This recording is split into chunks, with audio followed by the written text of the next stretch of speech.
And the second question out of her mouth, and I'm not exaggerating when I say this, she looked at me and she kind of cocked her head to the side. She said, "Why aren't you married?"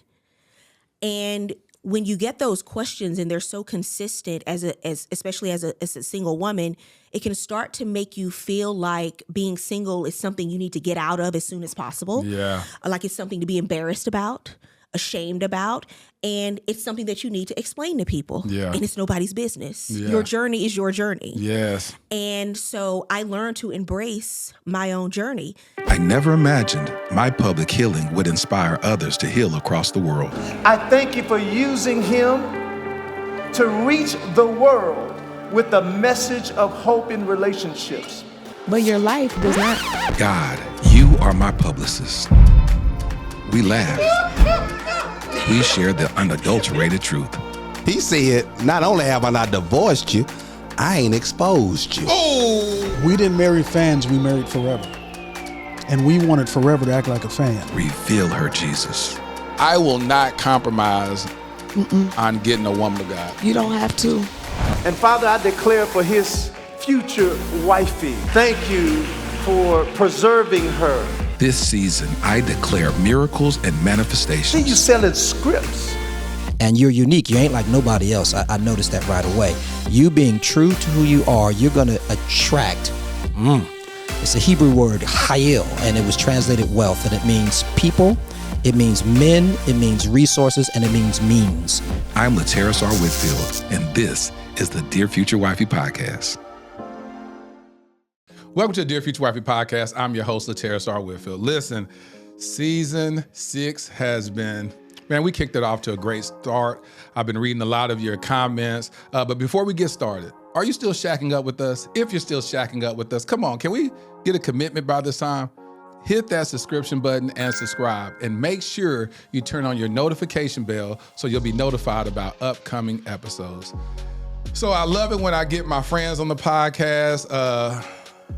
I forgot what season it was, but a couple of seasons ago, I had her husband on the podcast, Kenny Lattimore. Today, I have my good sister, my homie, Faith Jenkins Lattimore. How you doing, sister? I'm doing great. I'm so happy to be here. Man, let me tell you It something. took us a while to get here, right? Yeah, it took a while. You were supposed to come this summer, Yeah. and something happened. What was Right, that right. something that happened? So I was supposed to come in June, and I Yeah. was so looking forward to it. It was TD Jake's birthday weekend. We were coming down for that. Kenny was singing at the event, and I was coming. I was going to do your podcast, and I was too sick to get on the plane. I knew then that I was pregnant, but I hadn't shared it publicly. Keeping But secrets. You over keeping secrets. I was tighter than that, Faith. You over keeping secrets like that? But that morning sickness was like, you not getting in the plane, you not getting in the car, you not moving off this couch. So that was my month of June. For an entire month, Laterras, I was just down for the count. Well, so Faith, this is the 1-year anniversary of this amazing book that you wrote called Sis Don't Settle. Yes. So hold on. I'm gonna read something that resonated with me. Okay. And because that is going to be the title of today's episode. And this is the pledge that you wrote in the book. It says, I'm attracting the highest, truest love into my life. This person is loving, loyal, inspiring, and kind.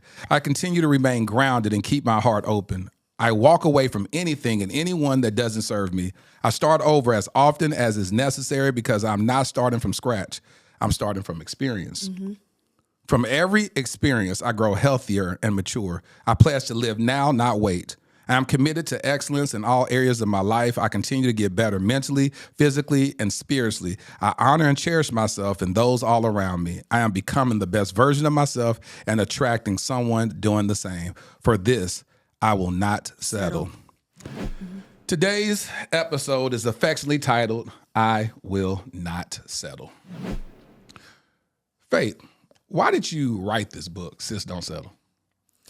It was something that had been on my heart for a long time. I started writing this book before I ever even met my husband because I had been on this journey in my career and in my personal life, learning about relationships. I didn't grow up in a household where I saw a lot of love demonstrated.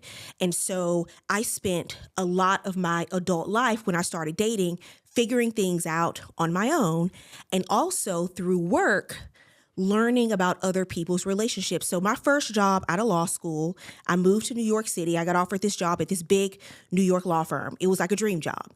And I went, and they asked for volunteer attorneys to go and work in New York family court, handling divorces, child custody, child visitation cases.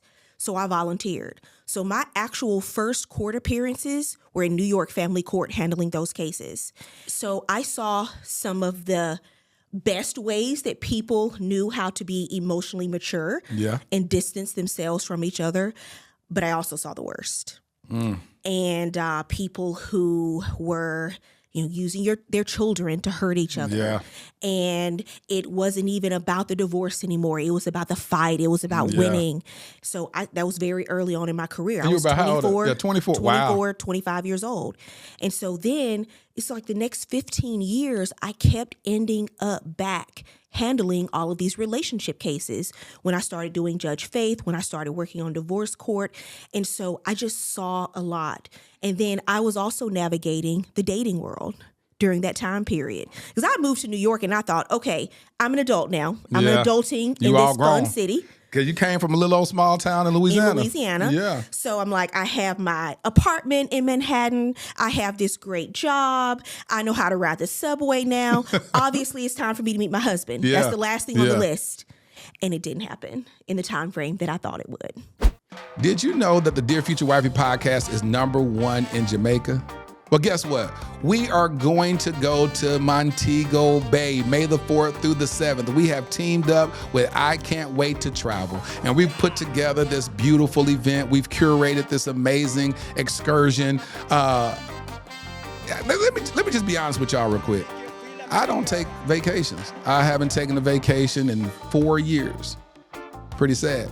Listen, don't feel sorry for me.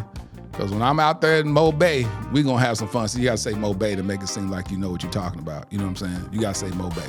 So we're going to be in Mo Bay having a great time. We're going to have great excursions. We're going to do a live podcast recording. You know what? Let me just put this in the atmosphere. Because this season is about miracles and manifestations. It's my goal to interview the Prime Minister and his wife on the Dear Future Wifey podcast. Now, how awesome would that be? Yeah. So if y'all know somebody that knows somebody, let them know that I want him to be on the podcast. It's only $100 to reserve your spot. So go ahead and reserve your spot so they don't fill up and you're watching us on the gram wishing that you were there. Go to ICan'tWaitToTravel.com. That's ICWTT.com. ICWTT.com. Click under Group Travel and you'll see us as the first getaway in the month of May. Join us at Mo Bay, May the 4th through the 7th. Listen, I can't wait to see you there. We're going to have an amazing time. You know, one of the things that women, and I hear a lot of my single friends talk about this, one of the most intrusive, oftentimes can be disrespectful, but a lot of people don't say it with that intent, is this question here. And I'm going to ask you this question. And you all happily married now, but I want you to revert back to that single faith. And when asked this, because we're approaching some holidays, and in the holidays, these questions get asked quite often. Faith, why are you single?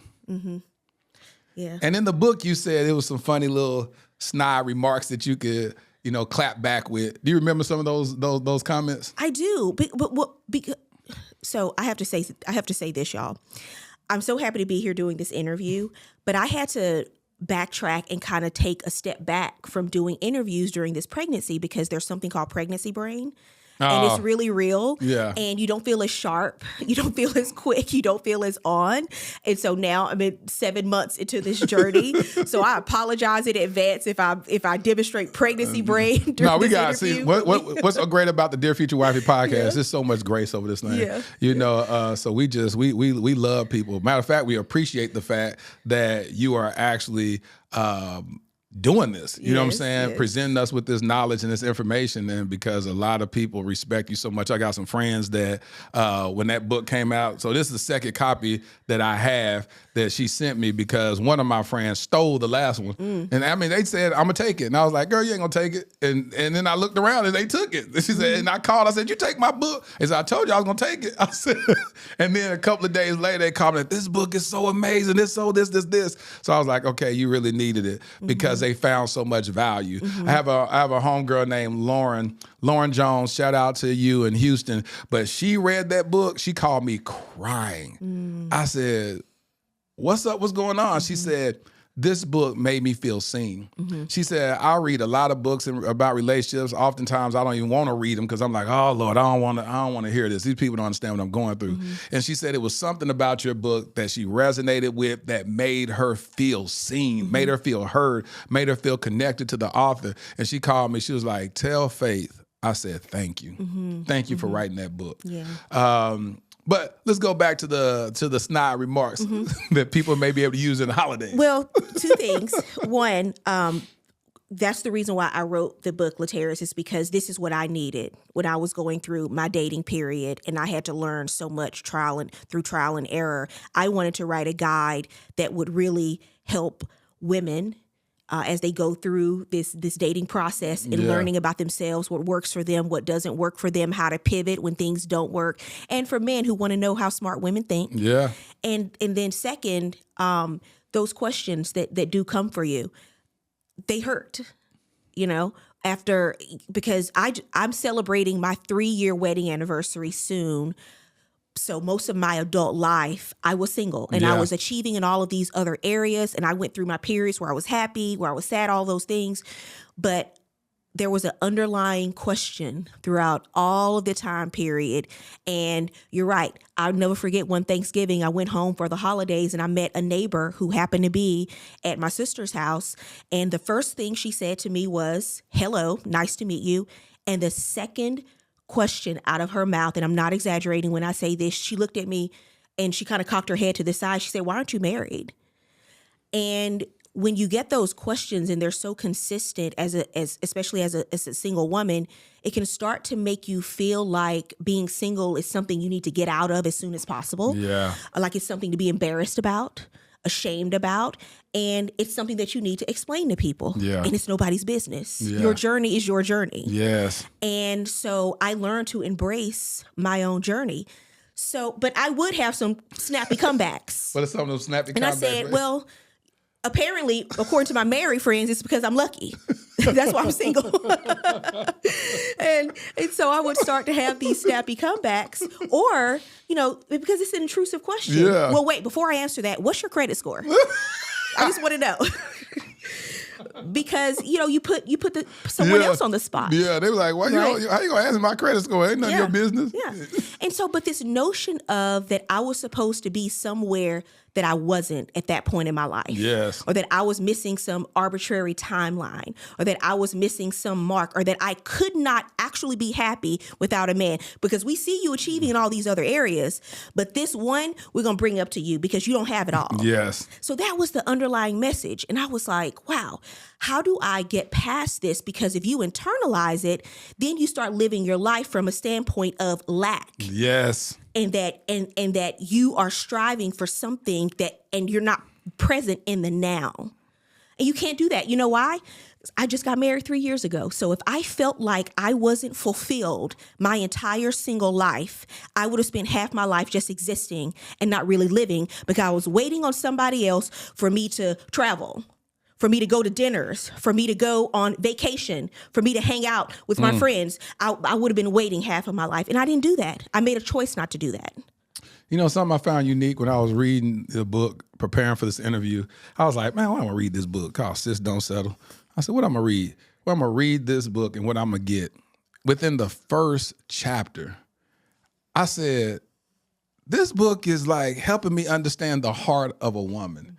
I said, this book is so beautiful because, we hear stuff here and there about the importance of marriage and how some women put a lot of emphasis on the wedding.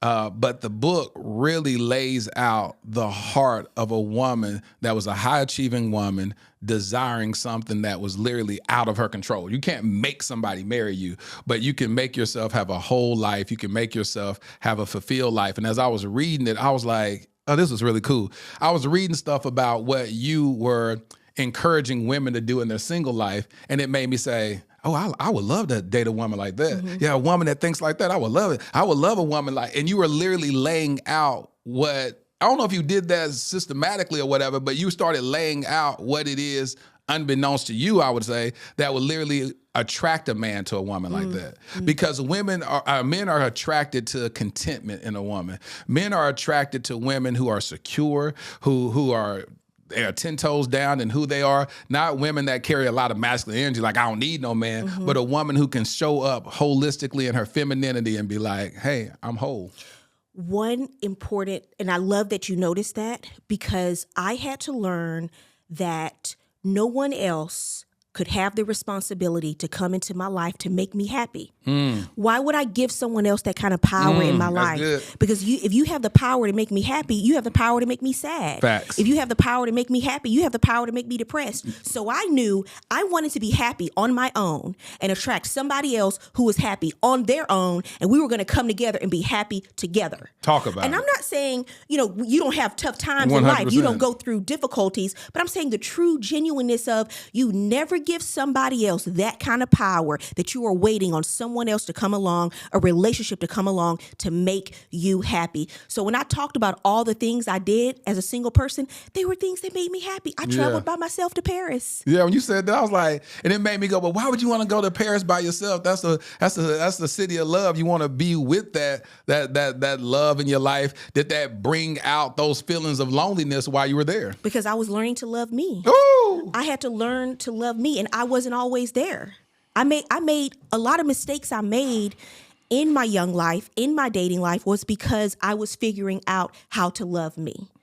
And I was on this journey of self-love, because you're the person you're going to be with your entire life. You are the one that you're going to spend the most time with. And when people see how you treat yourself, what you're doing is signaling to them how you expect to be treated. Talk about it. So I'm going to go to Paris if I want to go to Paris. And I'm going to go to dinner if I want to go to dinner. If I had to go to dinner by myself, that's what I did. Yes. All the things that I wanted to do, that I hope to do one day with a husband, I did them as a single person, because I was not going to miss out on my life waiting for somebody else to come along.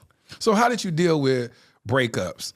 How'd you deal with rejection? I know it was guys along the way that you started falling for, which is this interesting story that in the book you talked about how this guy really wasn't, pretty much ghosting you, stopped calling you, and you orchestrated an opportunity to go to a conference to run into him by happenstance. When you think back on those moments, who do you think about? Like, how do you think about that version of you? So to answer your question, how did I deal with rejection and breakups? Poorly, initially. Again, it was a process for me. And when I wrote this book, I wanted to write chapters where people could pick up this book when they're going through something difficult and go to this chapter. Yeah. How do you handle a breakup? How do you handle rejection? How do you handle being ghosted? How do you handle when you meet somebody you like? So one of my favorite chapters in the book is about handling breakups. Yeah. Because I dated for a long time, Laterras, so I went through my share. And it was horrible initially. And I was terrible at it, and I would wallow in self-pity, and I would suffer. In life, pain is inevitable, but suffering is optional. But I was making this choice to suffer through all these breakups, and it just got tiring because I was on this hamster wheel of dating somebody and meet somebody I like, going out on these dates. We break up. I suffer. I wallow. And I said, I don't want to live like that. There has to be a better way. So I started learning that in my career, in my personal life, in all of these things, closed doors have the meaning you give to them. So I said, this door is closing on this relationship. If you really think, because I'm becoming more enlightened now in this process, that the best is yet to come for you. It's easy to say that when you're not going through anything. Yeah. But if you really think the best is yet to come for you, why are you going to be so upset about this door that's closing, about another ending? Because that ending means there's another beginning. So I had to learn radical acceptance when it came to these relationships ending. I will accept this breakup. I am not going to hold on for dear life. Yeah. I'm not going to try to convince somebody anymore to be with me, because when someone likes you, you'll know it. And if they don't, you'll be confused. So I just started getting rid of all the confusion out of my life and started learning how to handle the end with just an emotional maturity about me. And then I learned how to deal with rejection because I was ghosted. I was about to ask you that. I was ghosted, and then I had relationships that ended before I was ready for them to.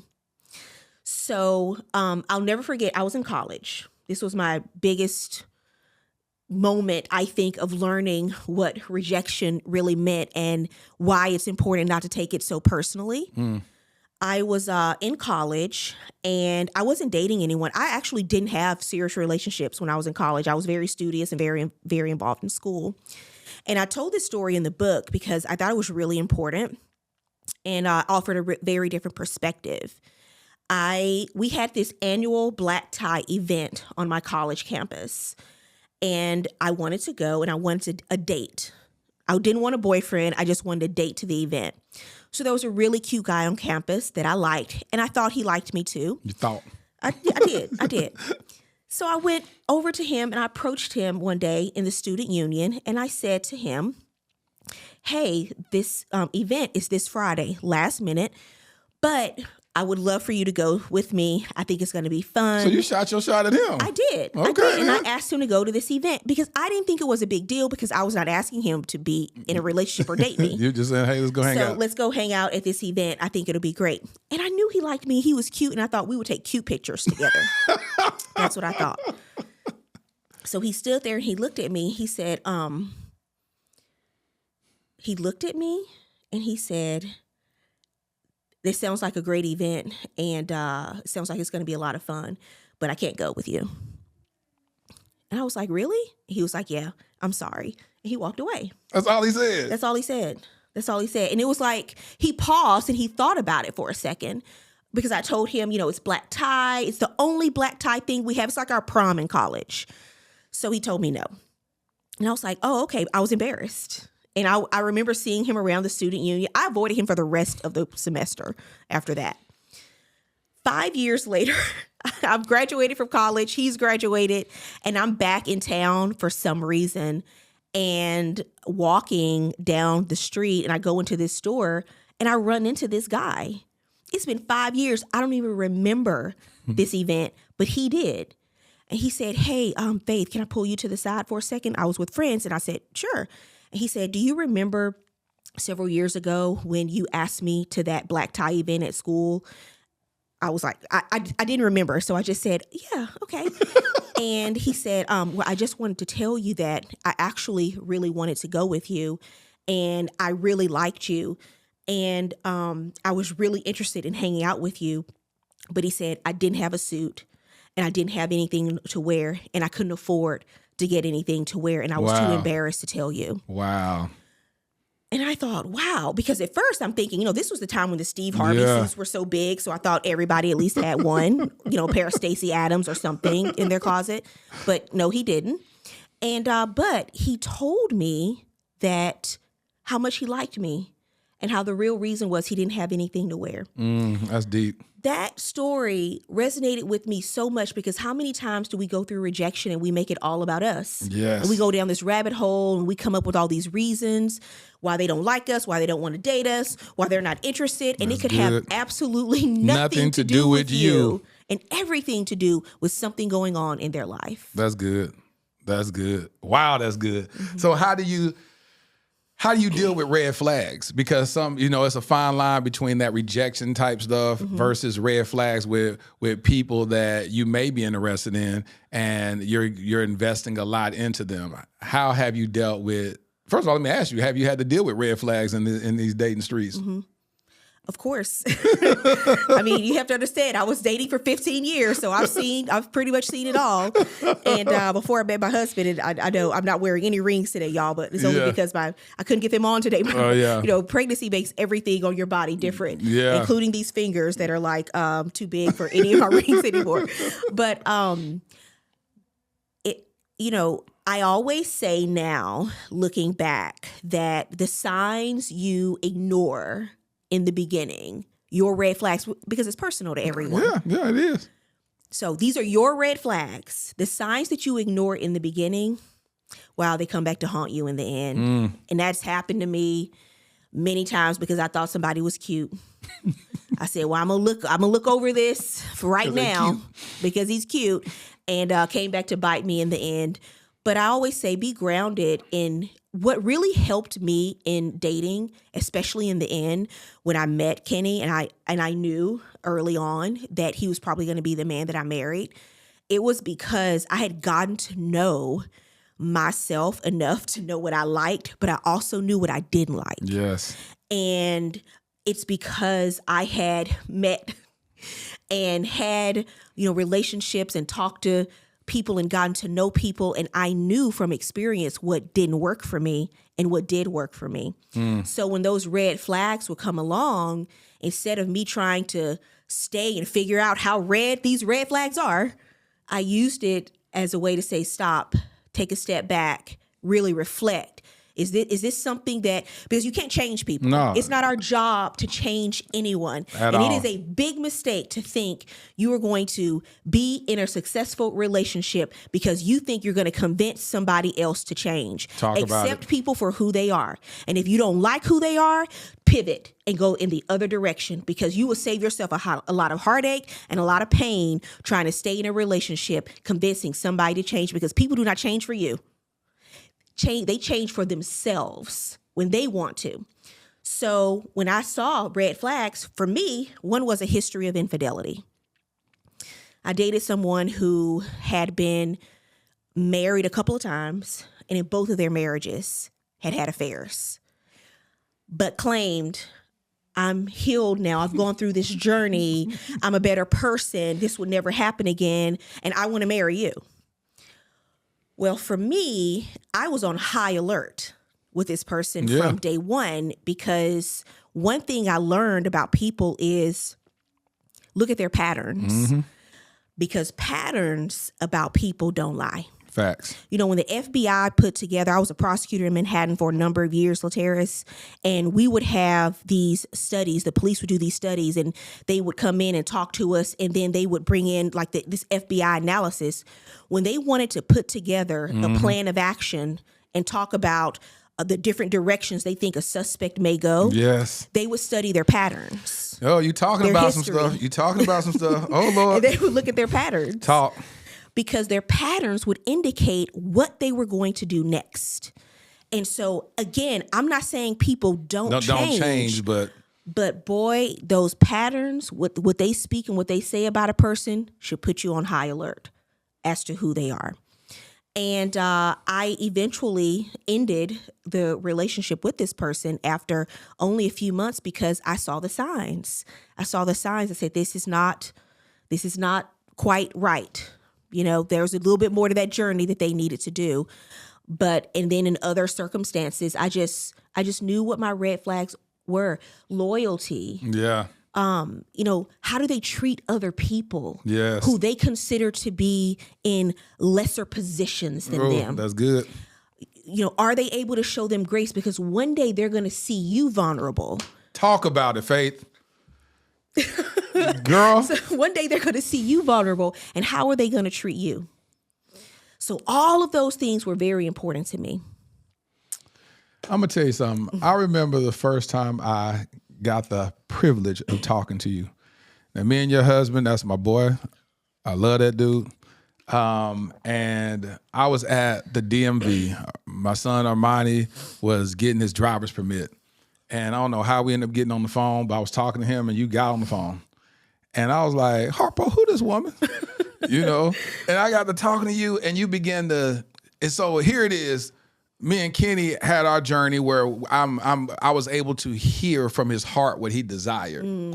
And so I'm hearing this. We having these conversations, and I'm writing these Dear Future Wifey letters on Facebook, and we having these conversations. One of the letters, like I was talking to my boy Kenny, and he was traveling to South Africa to do this concert, and he was like, man, this place is beautiful. I wish my wife was with me. He said, I wish I was married and this. And his two brothers just talking about matters of the heart, which is very uncommon. And I was just like, man. And it led me to write a letter to my future wife on Facebook that day. So I'm hearing these intimate conversations that he and I had, and then I hear a voice.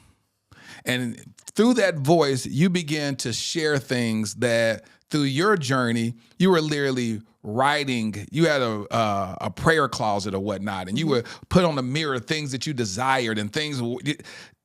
Matter of fact, you tell that story, and I'm going to tell people how I responded to that moment. What were you going through during that moment? You said you was writing notes and interceding for that which you desired as a husband. 6 months prior to meeting Kenny, I'd gone through a breakup. You may say, yes, another one. Yes, another one. It's another one, DJ Khaled. And I went through that breakup. But again, now I had been through a lot at this point, and I knew how to handle it. But I also had an honest conversation with God. And I had this conversation with God, and I said, I don't want to date anymore. Haven't I learned all of the lessons? Because the key to being, I think, coming out of a breakup successfully are the lessons that you take from it and what you learn from it. Exactly. So I had this conversation. I said, haven't I learned all the lessons? I'm ready in every area of my life, mentally, emotionally, spiritually. What else do I need to learn, God? And I'm going to show you through how I handle this breakup that I'm ready. Woo, this is good. So instead of holding on, I let it go. I let it go, and I just let it flow. And I said, this moment of letting this go and radically accepting that this breakup is happening is going to lead me to meet my husband. And I took out a sheet of paper. So you knew that. You felt that in your spirit. I felt it in my spirit, and I knew it. And I took out a sheet of paper for the first time, because I was always writing my career goals and reaching them, always writing down. But for the first time, I took out a sheet of paper, and I was bold enough to admit and be vulnerable about what I really desired in my personal life. Because before, I was almost scared to admit it. Yeah. Because I was concerned about being disappointed. Yes. And having my heart broken again and it not happening, and how would I handle that? And boy, I tell you, when you live with that fear, it's a way to protect yourself. Yeah. But what it really does, Laterras, is poison your perspective. Yes. And so I let it go, and I just wrote it down. I didn't tell anyone. And I said, by this time next year, I will have met my husband. And I went into my closet. I had this closet where I was putting up Post-it notes about various things. And I put up the story about different women who had met their husbands and who had these periods of questioning God's timing. But I put up pictures of them with their husbands happily married because it happened for them.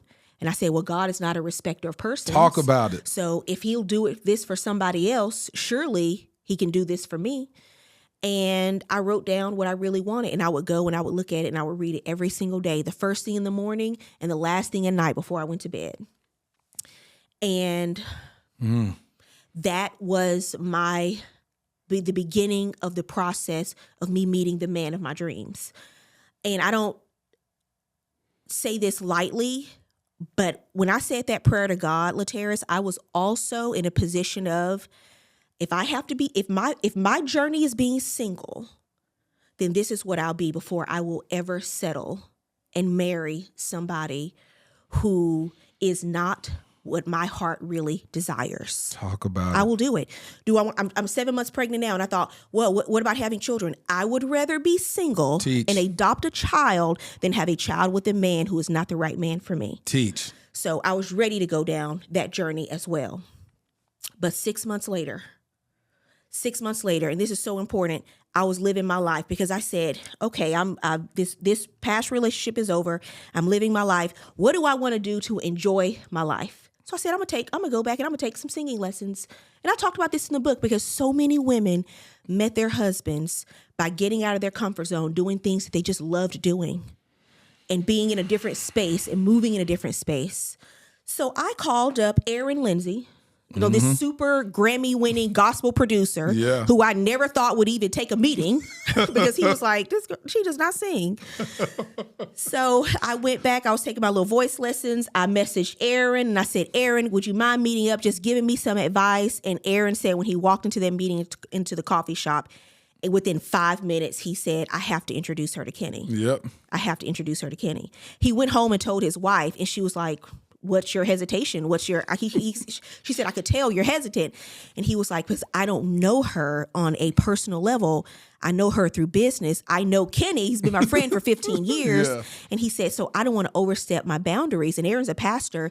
And she said, what is God really telling you, putting on your heart? And he said that they're perfect for each other. And I've met you through Kenny. I've met so many other men through him that that have restored my faith in what's out there for women in general. Because I told Kenny, I said, I don't know how you have so many friends that are just some of the most genuine, have so much love to give. Because I think oftentimes as women, we have become jaded to think that we become cynical. Yes. We become cynical. So have a lot of men, but we have become cynical about love, and you cannot be a cynic about love and attracted at the same time. Those two things cannot coexist. And so when I met him, I knew something was different. And when he started introducing me to his friends, to you, and to other people, I was like, there's a whole world of y'all out there. That's what I started thinking. I was like, this is amazing. And we are celebrating our 3-year wedding anniversary. And I would just say this. Everywhere I go, Kenny's been in the music business for 25 years. You've known him for probably 15 of them. Everywhere I go, I meet people who say, I met your husband. It could be a fellow artist. Yep. It could be a Steve Harvey of the world. Yeah. It could be a cab driver. It could be a hotel worker. They all say the same thing. Yep. How nice he is. How well he treats people. Yep. And it makes me proud. Yes. Because everywhere I go, this man has touched people's lives. And I will tell you, wow, he is one of the best human beings I know. And I'm not gonna get emotional. Yeah, I got some tissue somewhere around here. Where's my tissue at? Oh, it's right over there. Darren, toss me the tissue right there in the corner, right there. And I will tell you something, Laterras. Thank you. Toss it to you. Yeah. Y'all know the emotions be all over the place, Nah, that's real. But he's one of the best human beings I know, and it has been a pleasure to do life with him. It has been an absolute pleasure. My life has been elevated in every way. And one thing that stood out to me about him was, Laterras, it's easy to treat people well when things are going good. Yeah. You want to know the true character of a person? How do they treat you when things are not going well? Talk about it. And I've said this in so many of my interviews, and I'm just not talking about me. I'm talking about other people other things that Kenny's had to deal with in his life. Yeah. And I've seen this man take the high road when a lot of other people would have went the other direction, and people would have thought they're justified in doing so. 100%. But that's him. His character is just on another level. Let me tell you something. It was a stage in my life where I used to, because like I said, I'm from the hood, so I ain't as refined as Kenny is, and so I would always be like, "What would Kenny do?" I used to do that privately to myself. What would Kenny do? Yeah. I said, he's just so nice. He's so diplomatic. And I'd be like, I said, I ain't diplomatic like that. You know what I'm saying? I'd be like, hold on, let me tell you what you're not going to do is handle me like, I'm straight from the hood. So I had to go through this phase in my life. I just said, what would Kenny do? He'll be real nice. He'll be like, well, let's consider it. This. I said, consider it. I was like, we ain't considering nothing. I've already considered it. And I'm going to tell them whatever. Yeah. But the way he approaches stuff is so beautiful. And so he was one of my friends who I said, God, do it for him. Yes. You hear the desires of his heart. Do it for him. Yes. And so when he introduced me to you, and I was at that driver's license place, I got up, I stepped into the lobby, and I heard your voice, and I heard you start talking about the different things that you saw, and I just broke down crying. I was standing, I was like, I said, I'm crying. Hold on, man. Jesus, because I said, this is the perfect person. And it's so crazy because you'll feel whatever you feel about how y'all are in alignment.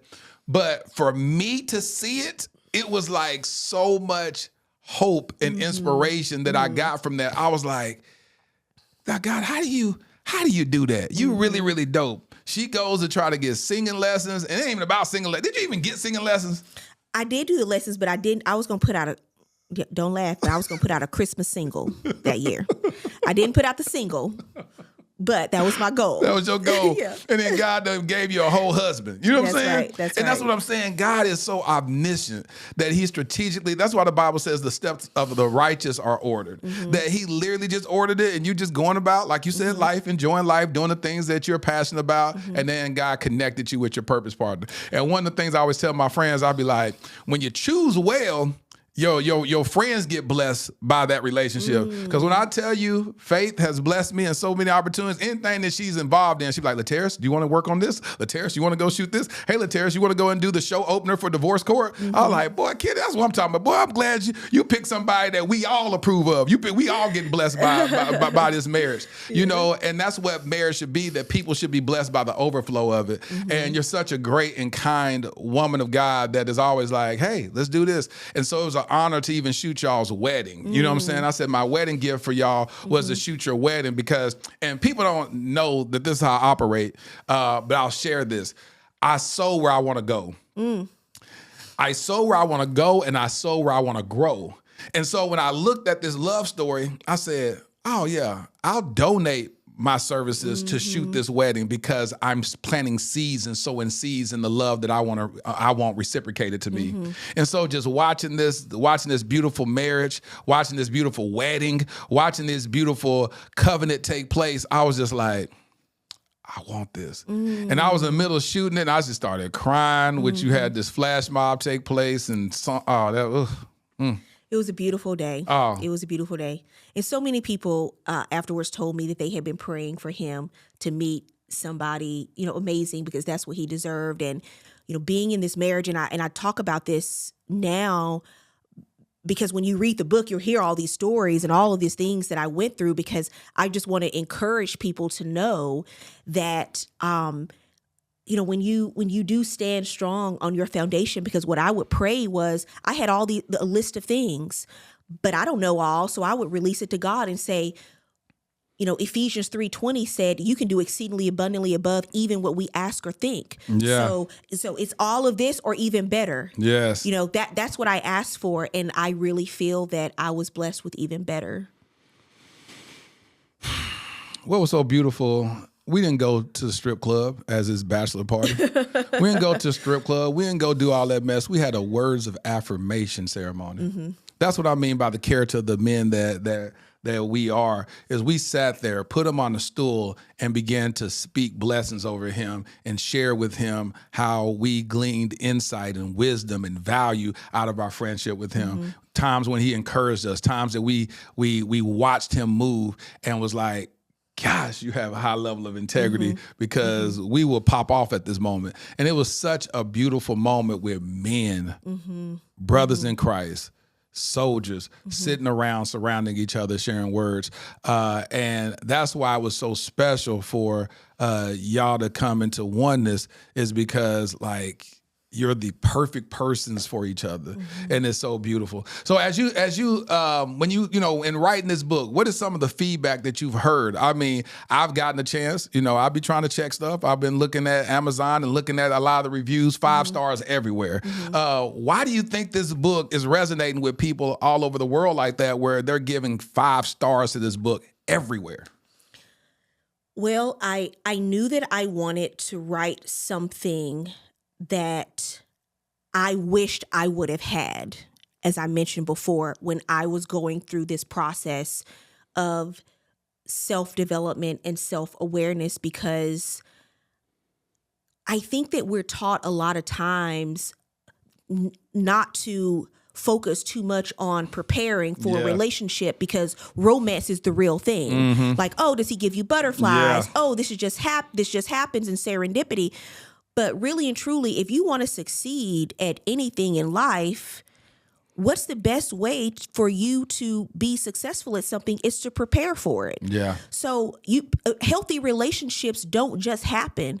Healthy relationships happen when 2 healthy people come together and commit to grow together.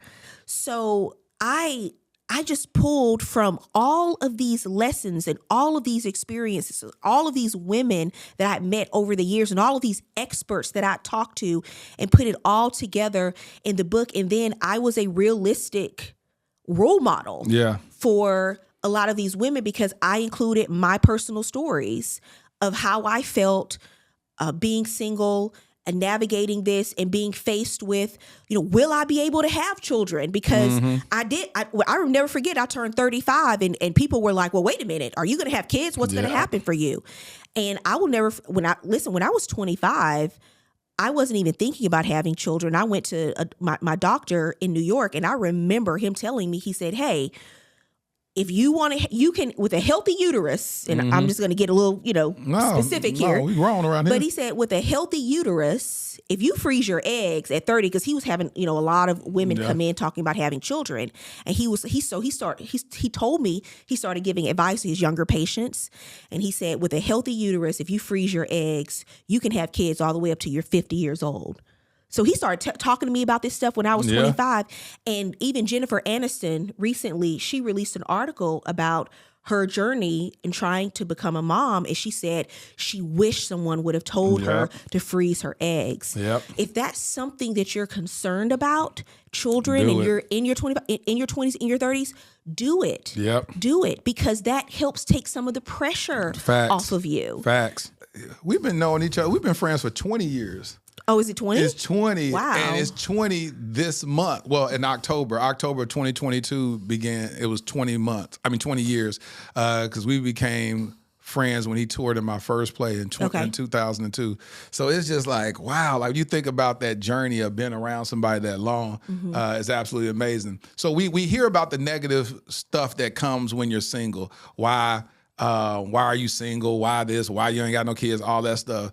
But just because you get married doesn't mean that you're relieved of negative words and negative questions and negative statements.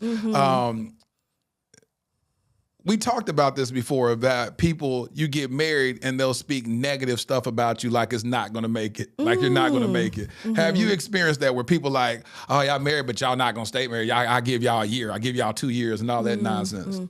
It's interesting that you say that, because we had a conversation. Cheryl Lee Raff was at our wedding, and she talked about, I think she's been married 20 years now. 20 years. And she talked about, at least 20, and she talked about that people told her in the beginning that her marriage wouldn't last. We had dinner with Ray Chu. And the crew. And his wife Vivian, and they've been married over 20 years. They're such a beautiful couple. And she told me, she was like, yeah, in the beginning people were like, well, this won't last. That's crazy to me. I know. Like, who says that to people? Like, what makes people feel like they're invited into a space like that to speak negative over someone's wedding, their marriage, I'm going to tell you covenant? Something. Your good news, and this is for, I'm talking about career stuff. When you start to excel, you start to achieve, and people see you happy, you're going in new directions in your life, your good news will always be a threat to an insecure person. So you have to learn very early on in doing life, when you are stepping outside of your comfort zone to achieve new goals in your career. You just won Podcast of the Year, for your podcast. Yeah. So as you continue to elevate yourself and you continue to rise higher, you're going to get more opportunities to do a lot of other things, but you're also going to get more of something else. And that is of people looking at you and targeting your work. And you're going to have more critics. You're going to have more naysayers. And I always say, do not take criticism from people you don't take advice from. Woo! Number one. Oh, geez. Hold on, Faith. Say that again. Say that again for the people in the back. Because you will not find somebody in a happy, healthy, fulfilled place in their life telling you you're going to fail at something. That's not coming from those people. Hold on, say it again. Don't take criticism from people you don't take advice from, that you wouldn't take advice from. Right. Because why would their opinion have any weight in your life? You know what Rob Sharma said? He said naysayers or haters, whatever you want to call them. You know what's really going on? He said they're damaged dreamers. They are people who, they're not telling you your story. They're telling you theirs. Because people who have achieved, people who have sacrificed, people who have fallen, but they've landed on their back because they know if they can look up, they can get up. So they got back up again. They're not going to be telling you you're going to fail at something, because they're going to understand the importance of knowing that you rise by lifting up others. Woo! They're going to understand the importance of being enlightened. If people really knew the impact of leaving negative, I would never leave a negative comment on anybody's work, on anything. Yeah. Just out of spite. I would never do it, because that stuff doesn't hurt the other person. Because if you're enlightened, you're like me. Yeah. The birds can fly over your head, Yeah. but that don't mean you have to let them nest in your hair. You don't accept that stuff. You just move right on past it. Yeah. But what that person is putting out into the world, it comes back to you. Facts. You're not hurting the other person. You're hurting yourself. It's You're hurting yourself. So people say that because, frankly, 50% of marriages end in divorce. So you got a 50-50 chance of being right. But when I hear that about other couples, and especially couples in Hollywood, I think people are cynical. No one's told me that directly, but you do hear a lot of it when you talk about people who are married and in the public eye. But I tell you, Kenny and I, we built our foundation. We didn't build it on the sand. We built it on a solid rock. We started our counseling before we ever even got engaged. Yeah. Yeah. And we are going into our 3rd year, 4 years together, 3 years celebrating our marriage. And it is stronger than it's ever been. It's more love. It's more caring. It's more compassionate. It's more sacrifice. We're bringing a child into this world. And, this joy that we have, the world didn't give it to us, and the world can't take it away. Come on, boy. Woo! Lord Jesus. Faith, how can people get this book before I start running around this doggone studio? How can they get this book? Jesus. It is available everywhere books are sold. It's available everywhere books are sold. And I just hope that we're celebrating the 1-year anniversary of its release. And I just hope that it blesses your life. I mean, I've read where people have said their therapist recommended this book to them. So many comments. And that's what I prayed for, that it would be a place where people could go and pick up this book, and it could be a true part of their journey to finding and attracting the love they really want in their life. And that's what I said as a man when I was reading this. I was like, it gave me a deeper look inside the hearts of women, and it made me be like, you know what, man, we can mitigate the damage that we cause to a lot of our queens by just understanding them on a different level and being more compassionate. If they're not the one for you, don't play games. Let them know that straight up. Be like, baby, I ain't got nothing for you. Like I'm not. I don't see you as the one, but I really believe that there's somebody out there for you. And move around. You know what I'm saying? Yeah. And if you just want to have sex with somebody, then say that. To get women, there's some women that's down for that. Hey, listen, this is all I got for you. And they be like, cool, that's all I got right now in the stage of my life.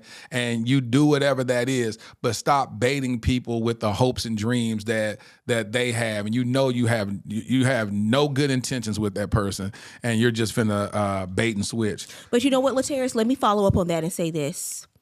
It is so important that you really ignore all the words that people tell you and you judge them on their actions alone, because their actions really tell the story. No matter what, when a person's words and actions don't match up, you look at their actions only. And if they are ambiguous towards you, if they are hot and cold, if they are leaving you on red, if you are confused, if you don't know where you stand, that is where you stand, because you're not important enough in somebody's life for them to be clear and have clarity with you, and you don't have to wait around for them to figure it out. You exit stage left. You exit stage left and prepare yourself for the man who's going to show up in your life and leave no stones unturned to get to you. All right, I'm done. I'm done. Girl, you started snapping. Let me tell you something. When I said you hit the nail on the head, like, it's because a man with intentions will do exactly that. He's going to state his intentions. He's going to be a gentleman. He's not going to push boundaries. He's going to let you know what it is, who he is, who you are to him, and he's going to handle you accordingly. And I absolutely love that. I absolutely love that. Listen, man. Let's give him a fun fact. Fun fact: I shot the original cover for this book. And they changed the photo, but I shot the cover. It was beautiful. It was beautiful. It was great. Y'all never see it because the publisher didn't pick my picture.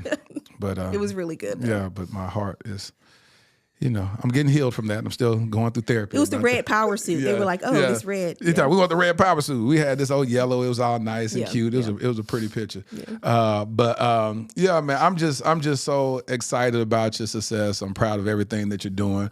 Thank you for continuing to hire me on your projects. I thank you. I thank you for them checks, God. Well, thank you for all your work. You are skyrocketing to the next level, and I love to see it. This is your 6th season. Yes. I'm honored to be a part of it. I told Kenny, I said, I've got to do this before the end of the year because we were supposed to do it in June. Yeah. So I'm happy to be here, and I'm just so proud of you.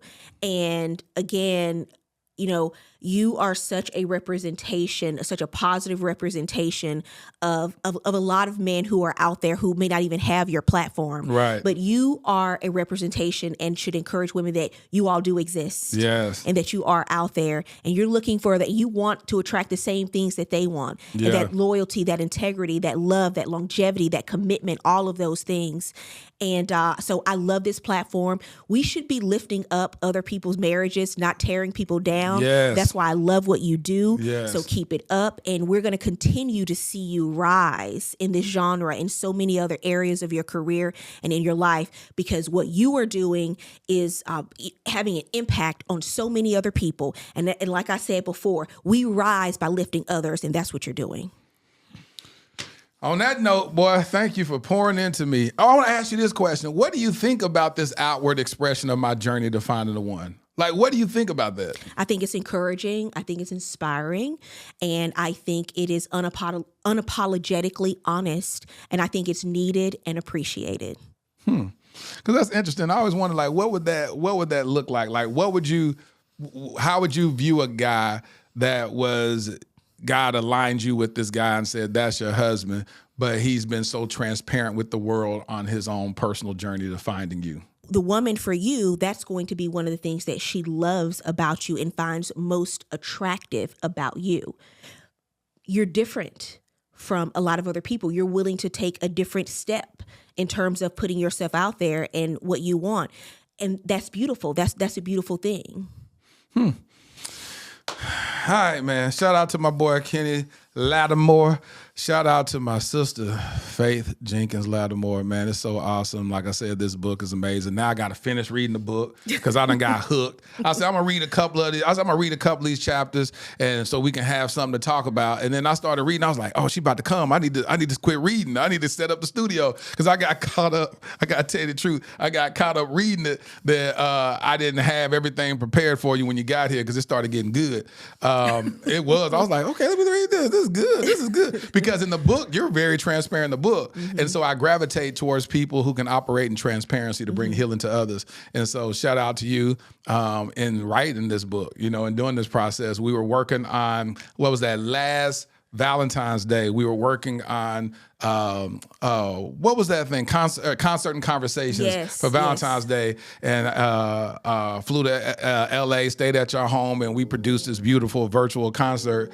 And it was beautiful, but you were working on the book then, you know what I'm saying? And it made me appreciate authors a whole lot, because I was like, I've been wanting to write a book, but Lord, shoot, Faith be going through it. It's a lot of work. I said, Lord, that's a lot of work. Yeah. How long did it take you to write this? I worked on this book for a year. Yeah, so that's more than a year. Yeah, that's a lot of work. She was researching. It's a lot. Like it's a lot. So I know the labor, pun intended, that you went through giving birth to this baby. Yes. So keep doing what you're doing. Hey, y'all give it up for my sister, Faith Jenkins Lattimore, y'all. Thank you for having me. Thank you for being here. Ladarian, thrusted suddenly into Child Protective Services in 2015. My nephew, Black, a boy. The likelihood of being adopted outside of kinship, slim to none. Armani, 16 years old, Black, a boy, with 5 years in the foster care system before I even knew his name. The likelihood of ever being adopted, yep, you guessed it, slim to none. While Ladarian and Armani were trying to survive and barely thrive in an overpopulated and underfunded foster care system, I was living my own life, doing well professionally. Having been a single father with a daughter who at that point was doing well in college, it was my time to live my life, right? Wrong. I felt unsettled, tireless, agitated. There are just too many of our Black children stuck in ambiguity and in the limbo of the foster care system. In 2017, I legally adopted my nephew, Ladarian. Fast forward to 2019, I had no ties to this other young king, but I felt God instructed me to adopt him also, and I obeyed. Starting over with parenting should have been enough, right? Working with various foster care and adoption agencies to help bring awareness to the countless young Black kings in the foster care system should have decreased my agitation, right? Joining the board of directors of Advantage Adoption, an organization that helps find permanent adoptive homes for children in foster care, should have led to some type of resolve, right? No, not at all. None of it felt like I had done enough. I now realize that every one of those experiences was laying the fundamental foundation for my life's mission, Kingdom Royale. Kingdom Royale will be a luxury, state-of-the-art home for foster boys. Our first location will be in the Dallas-Fort Worth Metroplex. We will utilize the whole person approach that instills identity, empowers them to advocate for themselves, and enlightens them regarding new perspectives and limitless options that they thought were impossible. Though the young kings will attend the local public schools that are in proximity to Kingdom Royale, our at-home curriculum will broaden their worldview through participating in the arts, attending various cultural events, learning about and engaging in multifaceted discussions about current events and even relevant historical context, introducing them to gardening and landscaping and even caring for our animals on our farm and on-site stables. We just launched our Startup Capital campaign with the goal of raising $2.8 million. Now, why $2.8 million? Well, in 2017, I created a web series in which I performed random acts of kindness for targeting the homeless community. One of the most notable successes was that one of the videos went viral, garnering 28 million views. However, one of my biggest regrets is that I didn't raise a single dollar to help in implementing a more sustainable plan for the homeless community. So throughout the years, with much remorse, I reflected on not maximizing that moment. I knew if at that time, just 10% of the viewers donated $1, we would have raised at least $2.8 million that could have really established long-term support for the homeless community, or at least started a long-term initiative to do so. This is my do-over. This is our new beginning. Together, we can attack this at the root by specifically helping our homeless Black boys who are already disproportionately represented in the American foster care system. I'm Laterras R. Whitfield. I've been nominated for 3 regional Emmys documenting my work with the homeless as well as my personal adoption journey. Despite those accolades, the greatest award for me is truly providing the infrastructure for a transformed life. Visit kingdomroyale.com for more details. Crown a king and make a donation today.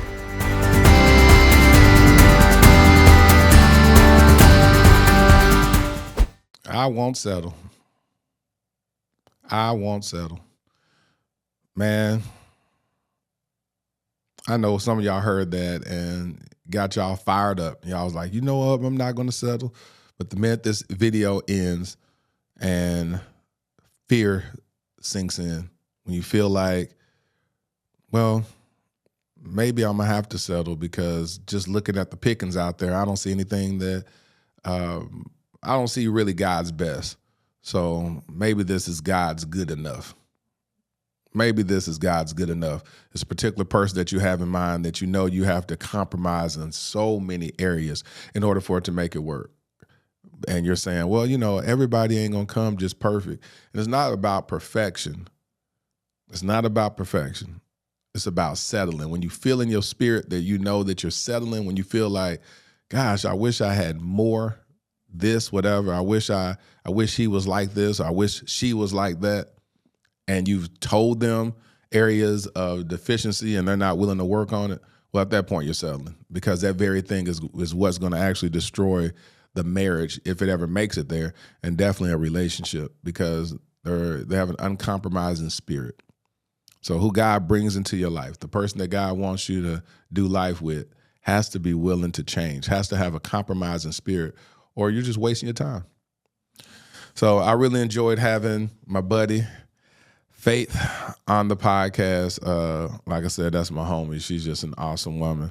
And I thank you, Faith, for everything that you've done, the connections that you brought my way, the opportunity, the job opportunities that you brought. I really thank you so much for that. So it's been such a great relationship. Well, here's my favorite part of the podcast where I speak to my future wifey. Dear future wifey, I will not settle. You will not settle. We will be each other's answered prayer. We will know God through all his divinity, molded and fashioned us for each other. You are bone of my bone and flesh of my flesh. You add new meaning, new purpose, and new vision to this thing called life. You will challenge me to strive for new heights as a man of God. Iron sharpens iron. I will celebrate the honor given by God to love you, to be entrusted by him to protect and care for one of his most prized daughters. Won't be taken lightly. I thank you in advance for allowing me to love you, for being open to give and love another chance. This time, it's for forever. I hope you enjoyed this episode of the Dear Future Wifey Podcast. Remember, be lit, live intentionally and transparently, and don't stop loving. Make sure to subscribe to our Dear Future Wifey YouTube channel. We're available on Apple Podcasts, Google Podcasts, Spotify, and Stitcher. We welcome your support. Simply share our podcast with your friends and family.